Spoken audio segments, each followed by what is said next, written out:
I've worked with parents for years and years and years. How many of you would say the kids are a little different than they used to be? See, and I disagree. I've been working with kids 30 years, and I don't think they were any different 30 years ago than they are today. I think parents are different. I think sometimes our parents didn't worry about us as much. Number one, our parents didn't care whether you and I were happy. How many of you are my age, 45 and older? How many of you would agree our parents didn't care whether we were happy? If they sent us to our room, were they sitting in the kitchen in a deep discussion of whether they destroyed our self-esteem? No. I did a survey 25 years ago. I surveyed all sorts of parents, and I said, what is it you want from your kids? And you know what they said 25 years ago they wanted for their kids? Number one, they wanted their kids to be respectful. Number two, they wanted them to be hardworking. Number three, they wanted them to be compassionate. Those were the goals of our parents. Whether we were happy or not wasn't really an issue. They wanted us to be respectful and hardworking and compassionate human beings. I did a survey about 2 years ago, 500 parents. I asked them, what do you want for your kids? You know what their number one answer was? We want our kids to be happy. Happy more than hardworking. Happy more than respectful. Happy more than compassionate. I'm going to tell you something, all the parents in this room. If your number one goal in your life is to make your children happy and they figure that out, you've handed them a loaded machine gun. And every single time they want something, all they have to do is act unhappy.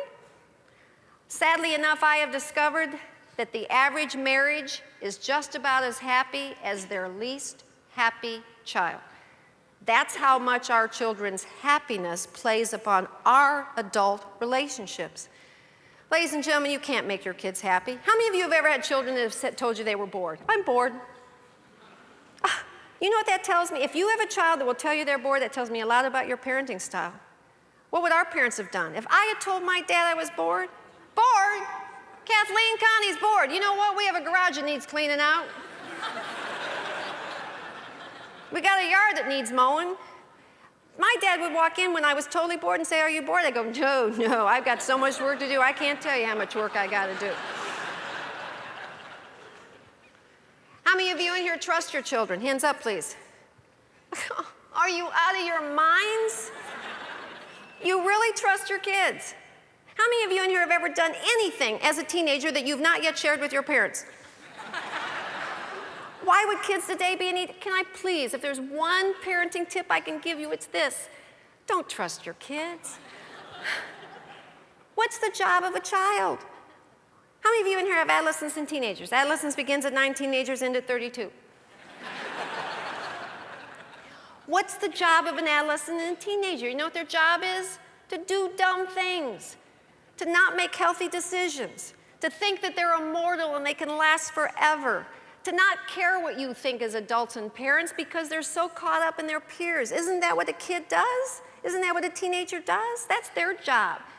To make all sorts of mistakes and do dumb things and make bad decisions so that they learn through consequences how to grow up and be a decent, healthy, functional human being. And what's the job of a parent? Our job is to love them so much we don't trust them further than we can throw them because we know they're not always going to make good decisions and we're there to catch them when it happens. And sometimes, how many of you have ever had your kids say to you, you don't trust me? And the average parent freaks out. Oh, yes, I do. Yes, I do. No. Look at it. When my kids would say to me, Mom, you don't trust me, I'd say, you're right. Because trust isn't something you're born with. Trust takes years. It takes decades. But I'll tell you this, I would say to my daughters. Whether I trust you or not is totally up to you.